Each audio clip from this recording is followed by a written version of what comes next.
The dog warning disease never did leave me altogether. With the new work I was doing, helping Papa, it just kind of burned itself down and left a big sore on my heart. Every time I'd see a coon track down in our fields or along the riverbanks, the old sore would get all festered up and start hurting again.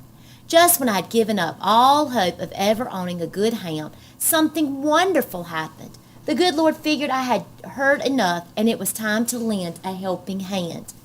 It all started one day while I was hoeing corn down in our field close to the river. Across the river, a party of fishermen had been camped for several days. I heard the old Maxwell car as it snorted and chugged its way out of the bottoms. I knew they were leaving. Throwing down my hoe, I ran down to the river and waded across at a place called the Shannon Ford. I hurried to the campground. It was always a pleasure to prowl where fishermen had camped. I usually could find things a fish line or a forgotten fish pole. On one occasion, I found a beautiful knife stuck in the bark of a sycamore tree, forgotten by a careless fisherman.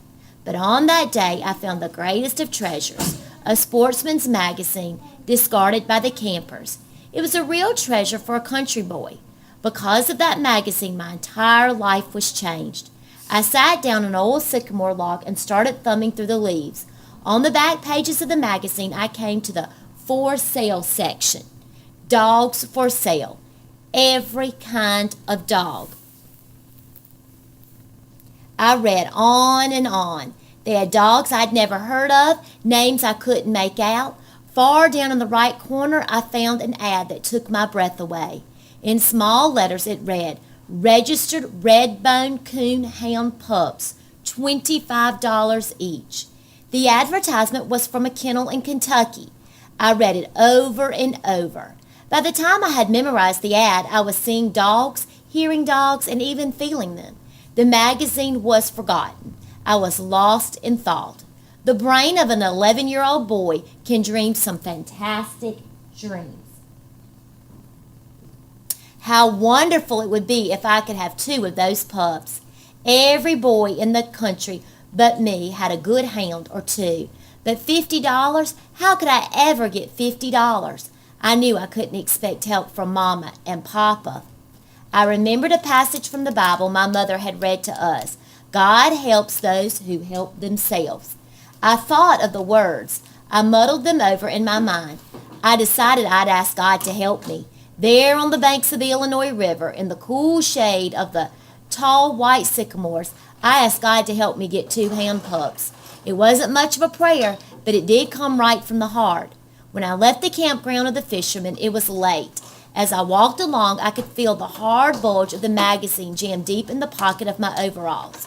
The beautiful silence that follows the setting sun had settled over the river bottoms. The coolness of the rich black soil felt good to my bare feet.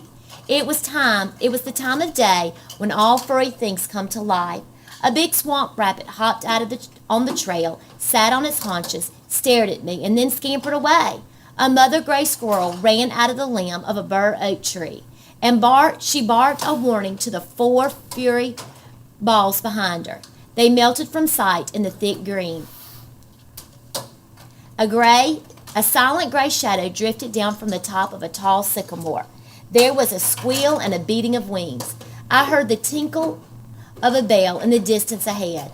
I knew it was Daisy, our milk cow. I'd have to start her on the way home. I took the magazine from my pocket and again I read the ad. Slowly a plan began to form. I'd save the money. I could sell stuff to the fishermen, crawfish, minnows, and fresh vegetables. In berry season, I could sell all the berries I could pick at my grandfather's store. I could trap in the winter. The more I planned, the more real it became. There was a way to get those pups. Save my money. I could almost feel the pups in my hand. I planned the little dog house and where to put it, collars I could make myself. Then the thought came, what would I name them? I tried name after name, voicing them out loud. None seemed to fit. Well, there would be plenty of time for names. Right now, there was something more important. $50, a fabulous sum, a fortune, far more money than I had ever seen. Somehow, some way, I was determined to have it. I had 23 cents, a dime I had earned running errands for my grandpa, and 13 cents a fisherman had given me for a can of worms. The next morning, I went to the trash pile behind the barn. I was looking for a can, my bank. I picked up several. I'll get those, Miss Jones. I'll send them to you. It's okay. I picked up several, but they didn't seem to be what I wanted. Then I saw it, an old KC baking powder can. It was perfect, long and slender, with a good tight lid. I took it down on the creek and scrubbed it with sand until it was bright and new looking. I dropped the 23 cents in the can. The coins looked so small lying there on the shiny bottom, but to me it was a good start.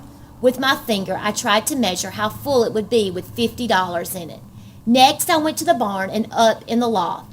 Far back over the hay and up under the eaves, I hid my can. I had a start toward making my dreams come true. 23 cents. I had a good bank, safe from the rats and from the rain and snow. All through that summer, I worked like a beaver. In the small creek that wormed its way down through the fields, I caught crawfish with my bare hands. I trapped minnows with an old screen wire trap I made myself, baited with yellow cornbread from my mother's kitchen. These were sold to the fishermen, along with fresh vegetables and roasting ears. I tore my way through the blackberry patches until my hands and feet were scratched raw and red from the thorns. I tramped the hills seeking out the huckleberry bushes. My grandfather paid me 10 cents a bucket for my berries. Once Grandpa asked me what I did with the money I earned, I told him I was saving it to buy some hunting dogs. I asked him if he would order them for me when I had saved enough. He said he would. I asked him not to say anything to my father. He promised me he wouldn't. I'm sure Grandpa paid little attention to my plans. That winter I trapped harder than ever with the 3 little traps I owned. Grandpa sold my hides to fur buyers who came to his store all through the fur season. Prices were cheap, 15 cents for a large possum hide, 25 for a good skunk hide. Little by little, the nickels and dimes added up. The old KC baking powder can grew heavy. I would lift its weight in the palm of my hand. With a straw, I'd measure from the lip of the can to the money. As the months went by, the straws grew shorter and shorter. The next summer, I followed the same routine. Would you like to buy some crawfish or minnows? Maybe you'd like some fresh vegetables or roasting ears. The fishermen were wonderful, as true sportsmen are. They seemed to sense the urgency in my voice and always bought my wares. However, many was the time I'd find my vegetables left in the abandoned camp. There never was a set price. Anything they offered was good enough for me. A year passed. I was 12. I was over the halfway mark. I had $27.46. My spirits soared. I worked harder. Another year crawled by slowly, and then the great day came. The long, hard grind was over. I had it, my $50. I cried as I counted it over and over. As I set the can back in the shadowy eaves of the barn, it seemed to glow with a radiant whiteness I had never seen before. Perhaps it was all imagination. I don't know. Lying back in the soft hay, I folded my hands behind my head, closed my eyes, and let my mind wander back over the 2 long years. I thought of the fishermen, the blackberry patches, and the huckleberry hills. I thought of the prayer I had said when I asked God to help me get 2 hound pups. I knew He had surely helped, for He had given me the heart, courage, and determination. Early the next morning, with the can jammed deep in the pocket of my overalls, I flew to the store. As I trotted along, I whistled and sang. I felt as big as the tallest mountain in the Ozarks. Arriving at my destination, I saw 2 wagons were tied up at a hitching rack. I knew some farmers had come to the store, so I waited until they left. As I walked in, I saw my grandfather behind the counter. Tugging and pulling, I worked the can out of my pocket and dumped it out in front of him and looked up. Grandpa was dumbfounded. He tried to say something, but it wouldn't come out. He looked at me and he looked at the pile of coins. Finally, in a voice much louder than he ordinarily used, he said, "Where did you get all of this?"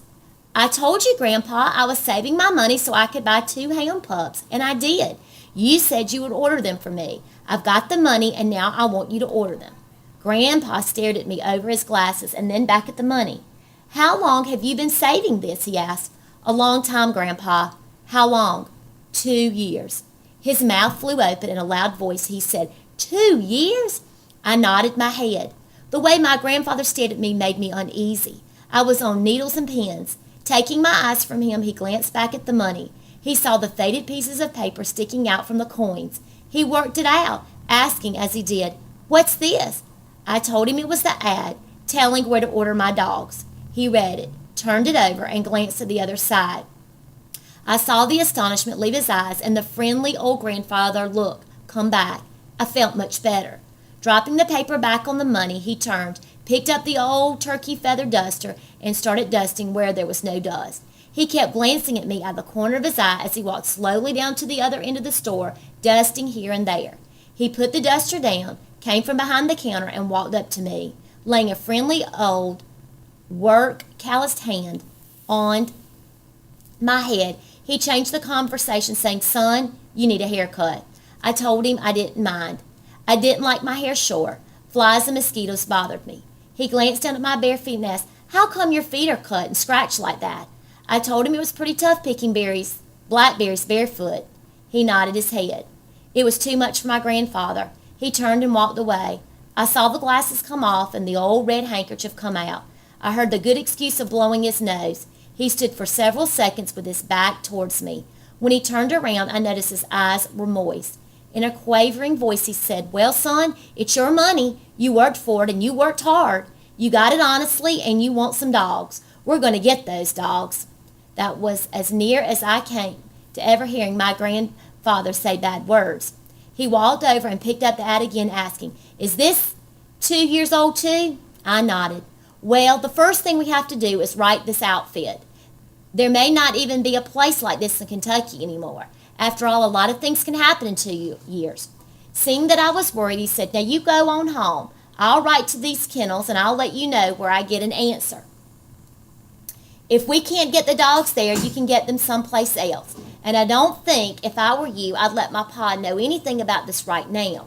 I happen to know he wants to buy that red mule from old man Potter." I told him I wouldn't and turned to leave the store. As I reached the door, my grandfather said in a loud voice, "See, it's been a long time since you've had any candy, hasn't it?" I nodded my head. "How long?" "A long time." "Well, we'll have to do something about that." Walking over behind the counter, he reached out and gave a sack. I noticed it wasn't one of the nickel sacks. It was one of the quarter kind. My eyes never left my grandfather's hand. Time after time, it dipped in and out of the candy counter, peppermint sticks, jawbreakers, and gumdrops. The sack bulged. So did my eyes. Handing the sack to me, he said, "Here, first big coon you catch with those dogs, you can pay me back." I told him I would. On my way home, with a jawbreaker in one side of my mouth and a piece of horehound in the other, I skipped and hopped, making half an effort to try to whistle and sing, and couldn't for the candy. I had the finest grandpa in the world, and I was the happiest boy in the world. I wanted to share my happiness with my sisters, but decided not to say anything about ordering the pups. Arriving home, I dumped the sack of candy out on the bed. 6 little hands helped themselves. I was well repaid by the love and adoration I saw in the wide blue eyes of my 3 little sisters.